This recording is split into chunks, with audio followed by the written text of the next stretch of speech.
everyone, welcome back to my channel, and for those who are just subscribing, thank you so much for subscribing, and for those who have been sharing so far, thank you so much for supporting me, for supporting this little girl, So I've come back with an exciting topic. Hey, exciting because so many people are in my DMs right now. If you don't want to imagine, so many people are in my DMs right now asking me this particular question. So this is what I'm giving out free of charge. So if you've never, I'm begging right now, I'm very serious. If you've never concentrated on any video before on this channel, please concentrate on this one. Especially if it's something that you've been asking or you've been wanting to know about. Now, the UK top-up degree or the UK degrees or UK master's degrees majorly expect you to do a lot of critical writing. And that's what people always have issues with. People keep asking me, what is critical analysis all about? Or what is critical writing all about? What is academic writing all about? Now, you don't need to be a very good writer to come out with good grades in academic writing. You just need to be able to put in all the works.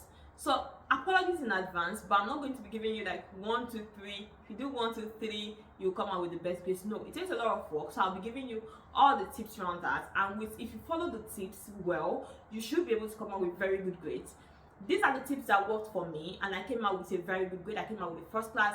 I know it can work for you as well. First, you need to understand how to navigate if your course is online or if you have online modules, you need to understand how to navigate your online platform. So many people midway into the first trimester, they don't even understand how to navigate the platform. No, that is already a straight way into failure.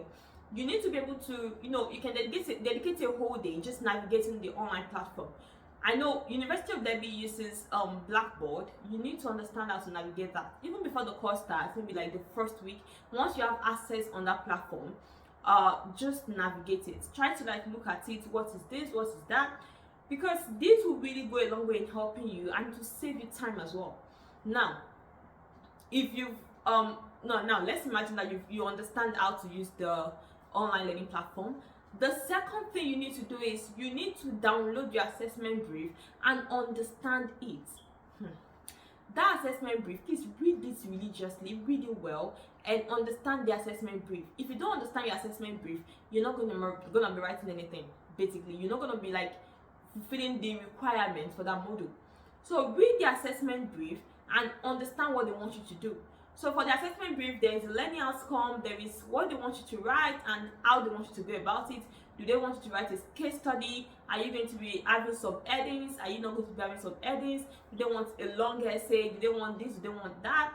Are there is it like there is maybe your coursework has 2 parts or something? Read the assessment brief, download it.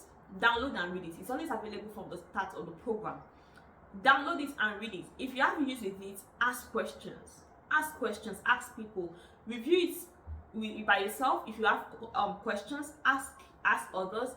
Ask your module lecturers as well. They are always willing to help. Or ask your online learning advisors. Ask people. Just ask. Basically, don't just keep it to yourself. Another thing is, if you have the choice of making optional modules, don't just pick modules.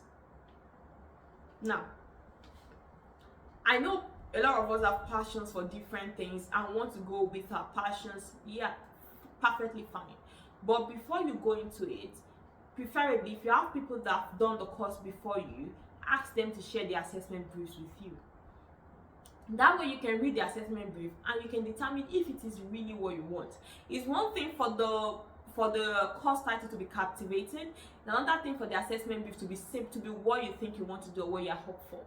There was a module I was supposed to take, but when I realized that it had the part of PowerPoint presentation and I was supposed to do audios and all, I realized I might not have time for that and I had to drop the module. I went with something else I was interested in but wasn't requiring me to do something like that. So you can always ask for assessment briefs if you can get your hands on them, read around them and see if that's something you want to do. So that's that done. Now, another thing is the critical writing bit. This is where the problem comes, because a lot of people believe a lot of people don't have a good understanding of what the critical writing is all about. If you don't understand it at this stage, it's fine. I didn't understand it initially as well. I got to understand later on after my bridge course. That was when I understood what critical analysis was all about. Critical analysis, simply put, is just you arguing back and forth without arguing one way. What do I mean? You're going to be saying the sky is blue. You think everybody knows the sky is blue, but you know, academic writing, you want to reference it. You're saying, according to Peterson 2018, the sky is deemed blue, or the sky is blue. And you stop there. No. You're not supposed to stop there if you're going to be writing critically, or you're going to be analyzing critically. No. You're saying the sky is blue. For example, you're saying, okay, now the critical analysis bit, the sky, according to Peterson 2018, the sky is blue. However, Amanda 2019 opined that the sky is not exactly naturally blue. It is a mixture of white and blue, but when you reflect back, it shows as if it's just blue. Now that is an example. And then drawing from this, it's the color of the sky, and maybe another person says the sky is white and it can be blue. And sometimes you can just say, drawing from all of this, it is most likely that the color of the sky is a mixture of blue and white, something like that. So now what I've just done is I have brought an argument for that point. I've brought an argument against. If you don't get an argument against, you can get an argument midway that says, oh, it can be this or it can be that. Then you now draw a conclusion from it. Though this doesn't just come in one day, you need to like grow into it. You need to start practicing and then write as much as you can. So when you write all of this, ask yourself, have I argued on this point? So what I used to do before was I would just present a point and I will say, according to this, the sky is blue, blam, and then I will go, and then the moon is this, according to so. I'll say the sun is always caution, according to so. No. Calm down. If you're gonna be talking about the blue sky, for example, don't just talk about the blue sky, you know, argue back and forth and then draw a point. So basically critical analysis is all about you presenting a point for, you get a point midway, a point against, and then you draw a conclusion at the end of the day. Let me give you a very good example. I was writing on learning for students, and then I was talking about the fact that students are different kind of learners, and some students learn by, you know, actively participating. Some students learn by reading around what they've been taught, and some of them they learn by being explained to. So being taught, seeing what they want to learn, and then reading around it. That was a theory by someone, and then I said, oh, this was something I used for the learners, I realized that some of them were able to follow this theory because some of them were they could learn by watching, some of them could learn by reading around, and some of them could learn by this and that. But now the critical analysis bit was now me talking about the fact that, however, when I asked some of them, they said they could not really fit into any of those categories according to the theory. That some of them said they were a mixture of two or more of all of. Some of them said they could learn by reading, by joining the procedure, or by being explained to. Do you understand? And I said, the fact that they could not really fit into any of this learning pattern was in congruence with this so that theory, or with the another critique of this first theory I was talking about. So it was me just talking about the fact that, oh, this theory said this, yeah, but there was another theory that said this, and I think that the first theory might not exactly capturing everyone. It's all about, you know, just writing like one way. No, just, you know, when you're writing, just think it through yourself and be like, what if there are other views? So it's all about you looking at things from different perspectives, basically. So yeah, that's what critical analysis is all about. You can go online and read more about critical analysis as well. And don't forget referencing.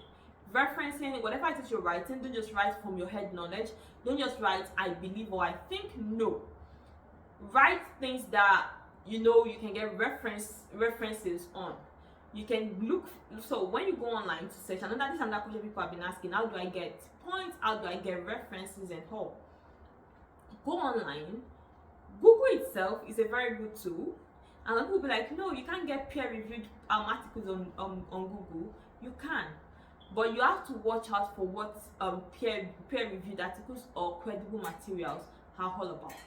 So when you go on Google, Google will tell you, so Google will bring out the scholarly materials. So the first part of Google, you see scholarly materials, and you can give like 3 or 4 of them. Yeah, you can always explore that. Or you can go on Google Scholar. Google Scholar is another very good database for you to get like so many credible materials. Or you can go on Scopus, SCOPUS. You can go on Embase, EMBASC, or you can go on PubMed, PUBMED. I know there are tons of others, but these are ones that I've used personally and I find them very useful. Go on them. You have this idea in your head, just type it there, and then look for different look for the different points on what you have in your head, and don't just lift whatever it is you've seen on the site. Don't just leave them word for word. At some instances, you can lift like a definition. You can just paraphrase it. You want to lift, fine, but you have to quote it. But as much as possible, don't make this an habit, because by the time you make this an habit, it becomes a repeated occurrence in your writing, and once that happens, it directly affects your plagiarism score. So there's a plagiarism score. This simply refers to the number of times that what is contained in whatever it is you're submitting can be seen in some other submitted materials or some materials online. So you don't want that score to be higher. So some institutions have different ranges, but basically the ones I'm used to is not more than 24. So if it's anything more than 24%, you've done a lot of plagiarism and that work is not credible. You can lose your student status for that. If you do a lot of plagiarism, it's a criminal offense and you can lose your student status for that. So yeah, and for the referencing, so many people have been asking me about how to go about it, and then it takes a lot of time when you want to like write, and then you want to be looking for how to frame the reference well, so it will fit into your the reference pattern with the reference style of your school. You can go on mybib.com. It's mybib.com. mybib.com is a very useful site that helps you to it helps you to reference your works as required by your school. So if your school uses Harvard referencing style, you can go on mybib.com, change your setting to Harvard referencing, and just copy the link from whatever site you're bringing it from. Just copy the link and paste it on mybib.com. It will automatically generate the reference for you. It will just generate the reference for you to tell you if the source is credible, or if it is not credible, proceed with caution, or not totally credible at all. So basically aim for the ones that are credible, and you can add that to you can even use mybib.com for so many projects. You can use it for as many as possible, and it's also able to arrange it alphabetically such that you can just copy and paste to the bottom of your work when you're done. And it also generates the in-test referencing for you. So mybib.com is a very nice tool that you can use. And for those who have the financial wherewithal, you can subscribe to Grammarly. Please use Grammarly Premium. Grammarly Premium helps you to ensure that what you're writing is scholarly and you're not having irrelevant words, which just adds to your word limit without necessarily without necessarily being needed. So Grammarly works to cut down those words. It will give you word suggestions, sentence suggestions as well, and it makes your work more scholarly at the same time. So Grammarly.com is very good. It's a tool you should use, and it's a bit expensive, fine, but it's very good. And if you're gonna be coming out with a very good grade, I really recommend Grammarly. And some people also say that should they just type on their phones, or you type on your system, on whichever one is fine. But I would say if you're typing on your phone, try to like export it to a system before you submit, so you can arrange it well. They're always found, just like when you're reading something and it's like so disorganized, because the way your phone will present it might be it might come up differently on the system. So you want to like make it well arranged. You want to use the way the style your school wants you to use. So if they want like double spacing, they want 2.0, they want this and that, and they want a particular font size or font style, just conform to that so that your work will be presentable. Is what I call face validity, because when they see it, they want it to be catchy to a very large extent. And for some people, when you submit a particular piece of work, don't just submit and get your score and go. No, review whatever it is you've submitted, review the comments on it. So what does that mean? That means that when you submit something, go on the comments, when the result is released, go on the comments and see what you've done well and what you've not done well. So the ones that you've done well, you can try to keep doing them, and the ones you've not done well, you can improve on them for the next work. So you're not under any obligation whatsoever. And so you're not supposed to just say, okay, they've marked it and that's it, that's the end. That is never the end. Okay, read round whatever it is the comment is, and then improve on that. Another thing is, get people to review your work. For people who know me personally, please don't bring your words to my DM for now. Please, I'm so busy. I know saying this will make people say, yes, people like your DM will hear what. But please, right now, my schedule is so tight at the moment. I might not be in the best position to review. As much as I would have loved to, but this is not like a very good time, because I've got so many people. So I would say, get people that have done the degree that you can vouch for. That's another thing. Get guests you can vouch for. Not everybody will go school no book. I'm not trying to shade anyone, sorry, but the way we understand all of these things differ. So I think I reached out to someone at some point asking for like guidance, and the person told me, I like it when people are very honest with me, and I think some people that have reached out to me, I've told them sometimes like, oh, this particular module, I don't think what I did in that particular module is something I want you to follow. I like it when people are that honest, and that person told me like, oh, this module, I didn't really do well in it. I don't think I have a very good grasp of it, so I can't really give you the tips for the module. I love that. And that's something I do as well. So people you can vouch for, people that you know that they are very good academic writers, not just writers, not people that can just write poems or they can just write stories. No, you can give it to them for them to review and give you their inputs. That being said, it's not like you should not go into Amaka's DM and ask Amaka to be writing your work for you. It is not only illegal, it is wrong. You're going to a school, you want to get something out of it. It's not just about you passing out, it's about you understanding what is required and you coming out better at the end of the day. So you want to go to the school and you want to understand fully what the school is all about as well. So please do your work yourself. It's something you can do. It's not a very big task, really. And I would tell people that if you're in the UK or whichever country you are in, and you're doing extra shifts, and I do extra shifts, fine. We have African tax, we have this and we have that, we have so many people depending on us. So please, your education is very important. You need time. Academic writing takes time. You might have to call down on extra shift to come out with the grades you want, because you need the time. Sometimes it takes me like minutes. It takes me like, sometimes I just like close my system and just go and sleep. When I start looking for points, and then it's like they're not coming. Sometimes when I wake up again, I feel more refreshed and I continue. So you need the time. It's not just something you will do a crash course on. And trust me, when you just import things from online and then you're thinking, I've written a lot.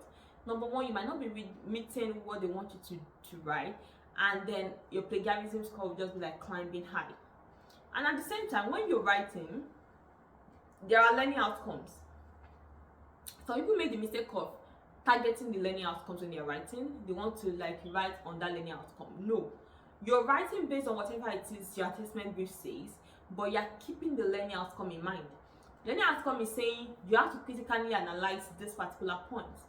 You want to ensure that after you must have written, you are looking at what you've written, you're like, are the goals met? So if your learning outcomes are not met, so the learning outcomes are like 2 or 3, 1, 2, 3 or thereabout, you have to read what you've written yourself, like, and you have to ask yourself sincerely, have I done this? Have I done that? Have I done this? If you are not meeting the learning outcomes, there is no way you will come out with a very good grade in that module. Sincere apologies, but that's not happening. So read the learning outcomes and ensure that you're meeting the learning outcomes as well. Another thing is, give yourself time. Give yourself time write way before the deadline. So don't just wait till when it's deadline and then you start doing a crash course. No, write way before, submit way before, so you can get your plagiarism score. And I think University of W will allow you to submit 3 times on Turnitin, and then in 24 hours. I think 3 times in 24 hours. So you want to write way before then, you want to submit way before then, so that you can get your plagiarism score, and then you can get a plagiarism score and can make the necessary corrections as appropriate if need be. Okay, so this is something I want you to do. This is something that's really helped me. So writing on time will give you the room to, like, look at all of these things and then see if it's appropriate. If it's appropriate for you to just leave your work like that. And if you've mistakenly submitted in the wrong place, you can easily correct it before the deadline. Yes, and one thing is, don't just go to school in isolation. Don't just go to, especially when you're doing like an online degree, join the drop-in sessions. Drop-in sessions are just like, tutorial sessions that the lecturers always organize. Join the sessions, ask questions if you're not clear with anything. Don't just go to school and be like, hey, I'll just be submitting. No. Ask questions, and some students, other students might ask questions that you will find useful. So ask questions. The discussion board, that's another thing people have been asking me. Discussion board, should I always comment? Yes, comment on discussion board, otherwise you can be withdrawn. Discussion boards is just like a platform where the lecturers and other students interact. If you're not active on the discussion board, you're not seeing your inputs, you can be withdrawn because it shows that you're not active. But we say don't expend too much energy on the discussion board. That's not nice. Don't expend too much energy. Don't just go on and then start looking and browsing and then for you to submit on discussion board. Unless this contributes to your final work, but in most cases, don't waste too much time on them. Do the assignments, submit them, but don't waste so much time on the assignments. No, do the assignment, but then save that time up and then spend that energy on your assessment, on your final work at the end of the day. Like I always say, read through, get reviews, correct, get Grammarly to help you out, blah blah. Then just do all of those. And if you can ask people as well, ask people for their input, ask people what they think.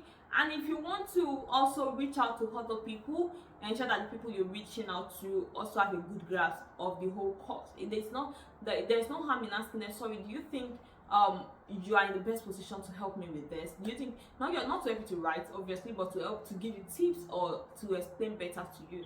So if they don't understand themselves, trust me, there's no way you can understand. And like I always say, avoid plagiarism. Don't think they will not catch you.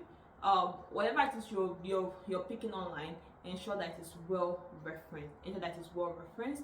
I don't know if I will be doing a part 2 of this. Depending on the comments I get, then I can try to explain further to people about all of these things. But if I know there will be so many comments because I've been getting so many questions in my DM. Alright, so I think I will stop here today. I don't want this video to be too long. I will stop here today, and subsequently I can do a second video depending on the comments, explaining more of all of this to people as well. So I think it's been a lot of minutes now. Alright, so this is what we'll be ending it for today. Don't forget to subscribe, don't forget to share, and don't forget to turn on your notification, please. And if you know anybody that is doing a degree program or a master's in the UK, please share this with them so it can have wider reach and a lot of people can benefit from it. Alright, till later, let me just say bye officially, and please subscribe to this channel. I'm begging once again. I'm what's the shameless plug now. Please just subscribe to the channel and comment so I can know where you want me to, or what you want me to discuss about later on. Alright, bye.